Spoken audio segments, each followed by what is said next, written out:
Hello, and welcome to American Catholic History, brought to you by the support of listeners like you. If you like this podcast and would like to support our work, please visit americancatholichistory.org/support. I'm Noelle Heaster-Crowe. And I'm Tom Crow. Today we're talking about Sister Ignatia Gavin, the angel of Alcoholics Anonymous. She's not always listed among the founders of AA, but her involvement was indispensable to its creation. Truly, without her compassion, her vision, her tireless care for her special cases, and her willingness to bend the rules, Alcoholics Anonymous would not have begun or grown as it did. And she's another little spitfire of a woman who would not let her tiny size and her own frail health get in the way of doing the right thing. Yeah, we've talked about a number of women like her already. St. Frances Xavier Cabrini, Sister Blandina Segale, Mother Mary Bentivoglio, Rose Philippine Duchesne, all women who would not accept no as a final answer, and they were tiny. We've done episodes on all of them, and given the history of the church in this country, there are more to talk about. One difference for Sister Ignatia is that she's the only Irish woman in this group. The others were either Italian or French by heritage or birth. Sister Ignatia was born in Ireland. Yes, she was born Bridget Della Mary Gavin, a good Irish name, in January of 1889 in County Mayo, Ireland.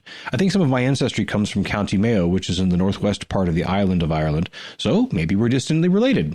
Probably or maybe not. But maybe. Anyhow, when she was 7 years old, so about 1896, the family left Mayo for America. They landed initially in Newfoundland, but then made their way through Ellis Island and settled in Cleveland, Ohio. Her father was a laborer. She became a very good pianist, eventually offering private lessons. In her later teens and early 20s, she felt a call to religious life, but her mother prevented her from entering for a long time. Eventually, her mother, relented, so Bridget entered the Sisters of Charity of St. Augustine, a women's religious community founded in Cleveland in 1851. They ran hospitals and orphanages, and she was drawn to their work. She was given the name Sister Ignatia and was sent to teach what she taught before. Music lessons. She worked at that for about a decade, but it didn't work out. She was such a perfectionist when it came to music that she couldn't handle her students not caring as much as she did. She suffered a physical and mental breakdown in the late 1920s and was sent to the brand new St. Thomas Hospital in Akron, Ohio to recuperate.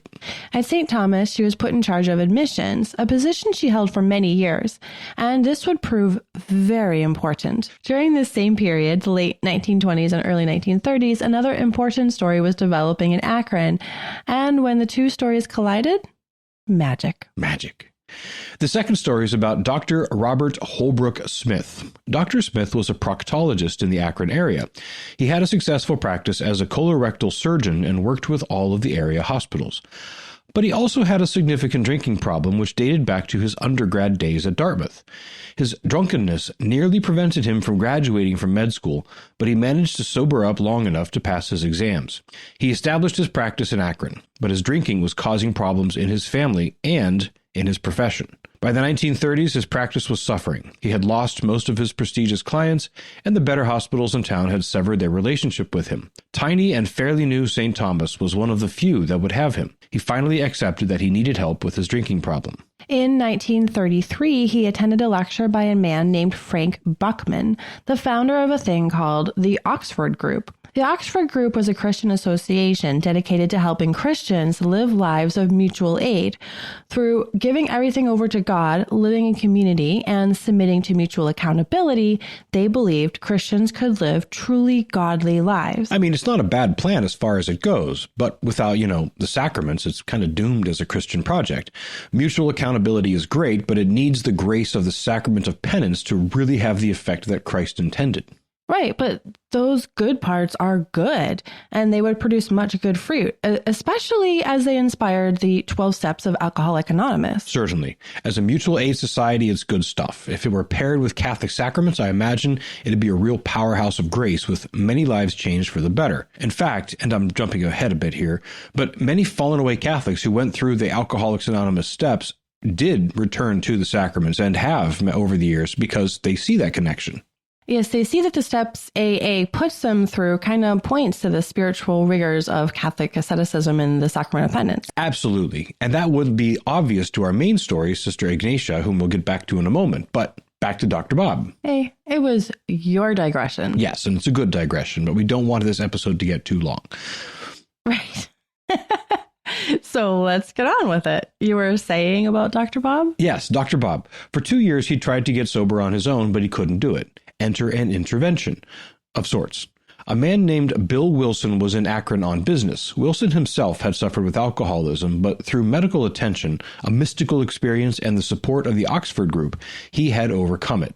In Akron, his business venture went south, and he was sorely tempted to turn to drink to deal with the disappointment. He knew he needed to talk to another recovering alcoholic to gain the strength to refuse that first drink. Through the grapevine, he was connected with Dr. Bob. Bill Wilson did not take that drink, and in return, Bill Wilson aided Dr. Bob to take his final drink in his entire life on June 10th, 1935. This watershed moment holds a special place in the annals of Alcoholics Anonymous. It is considered the founding date for AA. AA developed in these years along the same lines as the Oxford movement, an organization where fellow sufferers aided each other.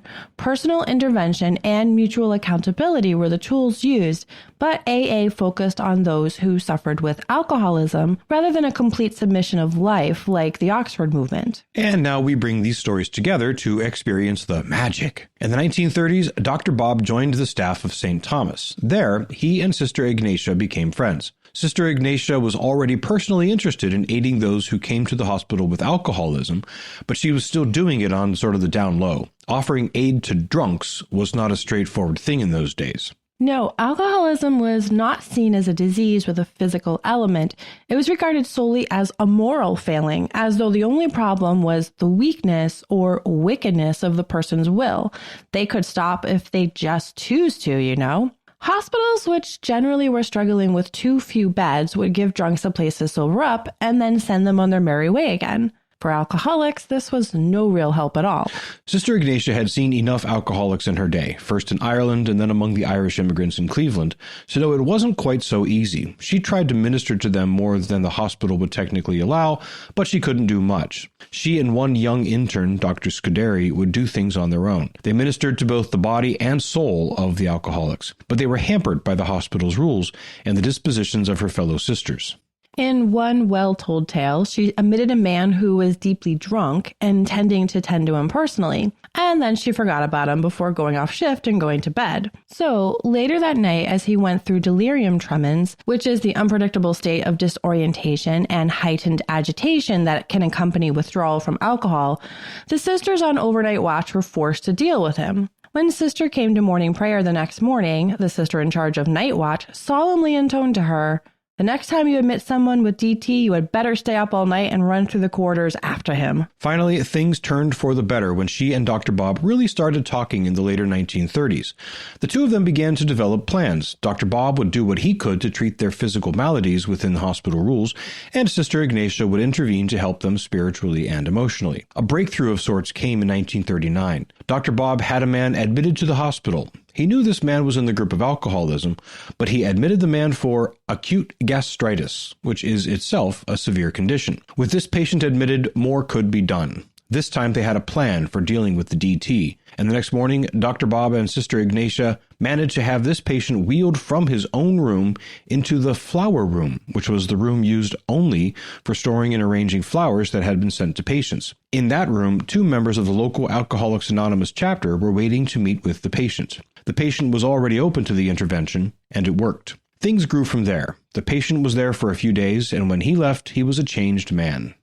Not long after this, the hospital leadership, to its credit, recognized the benefit of what was happening. They allowed a 2-bed room to be designated for this purpose. This became a 4-bed and then a 6-bed room, and finally a full 8-bed ward was dedicated for this use. With an 8-bed ward, they were able to set up a designated space within the ward where different aspects of the treatment could happen. An area near the door had comfortable chairs which served as a lounge. This allowed comfortable visits with those who came to aid the patients and time to hear speakers and visit with people. The rear of the room had a lavatory and shower room. New patients were immediately taken back there to be cleaned up. The room had a coffee bar that was always available. Coffee is a very important part of the treatment. The room also had a refrigerator stocked especially with milk and fruit juices, also kept up and also available to patients all the time. Alcoholics often suffer from malnutrition since so much of their intake is alcohol, and alcohol interferes with the digestion of healthy foods. And perhaps the best part of the arrangement was the location of the ward within the hospital. The door of this ward was directly across from the door to the choir loft of the hospital chapel. The loft was rarely used for an actual choir since it wasn't a parish church nor the main chapel for the sisters, so the alcoholic ward patients could slip across to attend Mass in their hospital gown unnoticed by the regular Mass-goers. And outside of the Mass, they could go into that space whenever they wanted to just spend some quiet time with our Lord, again, entirely unnoticed by anyone in the main space of the chapel. The operation of the ward, the way it affected healing, was unique. Doctors would assess and deal with any physical maladies. The sisters would offer opportunities for spiritual counsel and prayer. But the real effectiveness of the ward came from the mutual support of the inmates and the Alcoholics Anonymous game plan. When a new patient came in, the patients who had been there for a while would take over, helping them out of their street clothes, helping them to bathe, and then helping them into their hospital gown. Almost like a baptismal ritual. Yes, and again, it really tracks to the Catholic approach to conversion and sacraments. The older patients also would be responsible for a bunch of the work of the ward, keeping the coffee going, washing coffee cups, cleaning out ashtrays, and basic cleaning. This gave them all something to do and something to be responsible for. Reminds me of a Montessori classroom. You have a bunch of AA inmates running around. No alcoholics in our classroom. I'm just saying the process seems similar. Oh, anyhow, the process of healing in the ward went through a series of days. They could be actual 24-hour periods, but they didn't have to be. The first day is admission. Second day, after the patient has sobered up, is the day to admit the problem. Through conversation with AA members and fellow inmates, the patient must admit his own powerlessness over alcohol and accept that without the aid of a higher power, he will not be able to overcome the addiction. The Our Father becomes a powerful tool in this day, and many patients admitted that this day was the first time they'd really prayed that prayer. The third day is about taking stock of one's overall moral situation and admitting faults. This is where the confessional aspect really comes in. Patients are encouraged to admit all, to say it aloud, and thereby to make a new start possible. The fourth day is about what Catholics call the firm purpose of amendment. This is the day in which the patient resolves to change his ways and to seek help from God and from his fellow AA members, his support network, to avoid the problems going forward. And the fifth day is about going forward to help others and to face the new day with a new start. The patient would be given a copy of The Following of Christ by Thomas à Kempis, and they also take with them the Serenity Prayer, Lord, grant me serenity to accept the things I cannot change, the strength to change the things I can, and the wisdom to know the difference. And something Sister Ignatia started doing early on was giving the patient a token, a Sacred Heart medal, before they left, exhorting them to keep it on them as a reminder of their pledge to themselves, to her, to the other patients, and especially to God, to avoid drinking. She told them before they took one more drink, they must return that token to her. This token quickly became an integral part of how AA operates. Members get a token on milestones of sobriety, 60 days, 90 days, a year, etc. And these tokens have the AA symbol on one side with the Serenity Prayer on the other side. The token helps remind them how far they've come and of how many other people are there walking with them. Not many of Sister Ignatia's Sacred Heart medals were ever returned. In fact, she took many calls over the years from former patients who were in danger of relapse and who were calling to tell her they were sending the medal back. She would pray with them, encourage them, and help them find help wherever they were to avoid going back to the bottle. Sister Ignatia kept up this work at St. Thomas through the 1940s and into the 1950s, and interest in the program spread far and wide. Alcoholics Anonymous became a national movement in no time at all. The ward at St. Thomas began drawing patients from across the country. Thousands were helped personally by Sister Ignatia and Dr. Bob Smith. But in 1950, Dr. Bob died. And 2 years later, Sister Ignatia was transferred. Some say she was transferred because of ongoing tensions between her and the management of the hospital. Though her method was bearing great fruit, old prejudices die hard. Others say she was transferred because some of her fellow sisters were displeased with her growing celebrity. Either way, she was transferred to St. Vincent Charity Hospital in Cleveland, the original hospital of the Sisters of Charity of St. Augustine, founded in 1865. When she was transferred, she wasn't sure if she'd be able to pick up her work with alcoholics. She wasn't sure if the order and the new hospital would let her, but she asked. And eventually, permission was granted. But she wasn't given a nice posh part of the hospital. No, she was given an old and dilapidated wing. The poor condition of the space actually turned into an opportunity. I mean, it's actually a bit metaphorical, right? She was given a neglected and badly deteriorated space and had the challenge of restoring it to be a place of help and healing for those dealing with alcoholism. Kind of exactly what she was doing with the lives and spirits of the alcoholics that she was helping for nearly those 20 years. Exactly. And to carry on the metaphor a step further, the work to rehabilitate the space came largely from members of AA. It's fitting, really, because the 12th step of the AA program is to help others who struggle with what you struggle with. Well, preparing a space where treatment can happen certainly fits that bill. The wing was renovated and named the Rosary Hall Solarium, a significant name for two reasons. One, it opened on the Feast of the Rosary, and two, its initials, RHS, were the same as those of her departed friend and co-founder, Robert Holcomb Smith. Sister Ignatia carried on the work at Rosary Hall Solarium as it had been done at St. Thomas until 1965 when she retired to the Order's mother house. She had helped thousands of alcoholics directly and many thousands more indirectly through the national work of Alcoholics Anonymous. She had been honored by Theta Phi Alpha sorority, by the College of Steubenville with their Poverello Medal, and even by a letter of commendation from President Kennedy. But she avoided publicity. She didn't let the actress Loretta Young do a TV series based on her life and her amazing work. But after she died on April 1st, 1966, no one could stop people telling her story. Thousands attended her funeral, and there was a ceremonial pouring out of coffee, 6,000 cups in all. Her work continues in the thousands of AA chapters around the world, but also more locally in the places where she worked. Rosary Hall Solarium continues to work with those recovering from substance abuse, and at St. Thomas, the original ward of 8 beds has carried on as a 14-bed substance abuse detox and assistance center that bears the name Ignatia Hall. Quite a legacy. In life, many whom she helped considered her a living saint. After her death, one person quipped, "If Catholics don't canonize her, Protestants will." Well, there is activity on this front, though no cause is officially opened yet. Though, as we are approaching 60 years since her death, hopefully we'll see it soon.